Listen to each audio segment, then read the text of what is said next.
Do you have somebody that when you walk into a conversation with them, you think that person's a jerk, I really don't want to have anything to do with them, they are just doing things to get under my skin? Today, we're going to look at conversations with those people and what you can do in less than 5 minutes to help you turn those conversations around.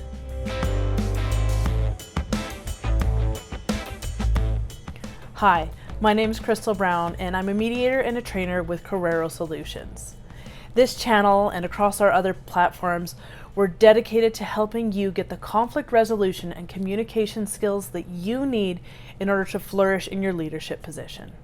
A few weeks ago, I had went out for a walk with this woman. She was frustrated with what was going on in her workplace. There was a single individual that seemed to be undermining the work that she was doing. He was giving her information late, and then he was going to their coworkers and telling them about things that she wasn't doing on her end. She was becoming extremely frustrated and beginning to develop this story about the type of person he was, his reasons, his motivations, why he was doing what he was doing. And it was causing a rift and a division between them. Their workplace was becoming more tense, and there was starting to be his side versus her side in the office. And this was not good for anybody's work environment. It was beginning to take a toll not just on them, but also on their colleagues. It was time to sort this situation out. We do this all the time. It's a natural human instinct. We justify what we are doing and we villainize other people. Just think of the last time that you were driving and somebody cut you off. I'm sure that the majority of you aren't thinking, oh, they were probably just in a rush and had someplace to be. You probably thought, they're a jerk. How could they do this? How inconsiderate are they? But if the script was flipped and you were the person cutting them off, they were a bad driver, you have someplace to be, you're late, don't they know how to drive? I know I've said those things in my own mind before I have caught myself.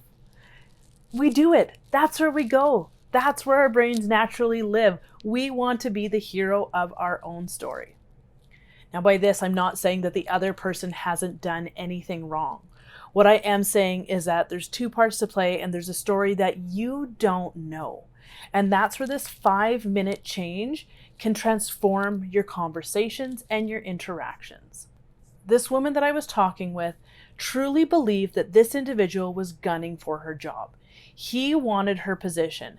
So she was looking at all of the things that he was doing to undercut her, undermine her, set her up for failure, and tying them all to this story that she had decided was true, that he was out to get her position.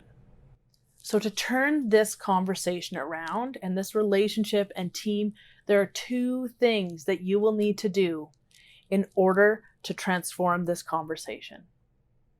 The first is writing down the assumptions and biases that you have within your relationship with that person. Ask yourself, what are the beliefs that I hold about this individual? What are the things that are swaying my opinion that I believe to be true? The third is, what are things that I have been told, but I have yet to fact check myself?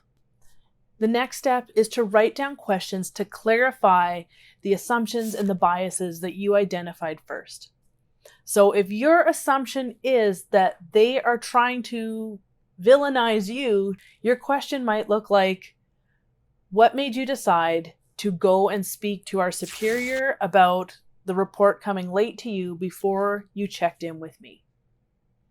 And start listening. At that moment, it's going to be so easy to jump back into your head and start making assumptions and defending yourself. I would challenge you instead to bring a notepad or a paper, which hopefully you'll have these questions on, and you're going to write down some of the things that you need to bring up or other questions that you need to ask, and start digging deeper. From there, once you have this information, then you can start bridging that understanding and sharing your perspective. If you jump into a conversation and just start telling them your side of the story, you're out to get me, you want my position, they are going to shut down, or you're going to trigger them and they are going to have a massive response, which is just going to impact your relationship and the company dynamic negatively even more. This is what you want to avoid. Instead, go in with questions and seek clarification and understanding and start building that relationship again. Now, this is not a magic bullet. So if you jump into this conversation and think everything's going to be fixed going forward, it's not. These conversations will start laying the foundation for trust and open dialogue between you and your coworker. It's also going to demonstrate to those around you how to deal with these conflicts and these situations. If you want to take it one step further and really challenge yourself when you're doing your pre-work and identifying your assumptions, start writing down what assumptions they may have about you and shine a light on those blind spots that you may have that are contributing to the situation. Now, if you're truly ready to change your team dynamics and create more peace and understanding in the workplace, check the link below where Jeanette and I offer training on how to transform your conflict resolution and communication within your workplace.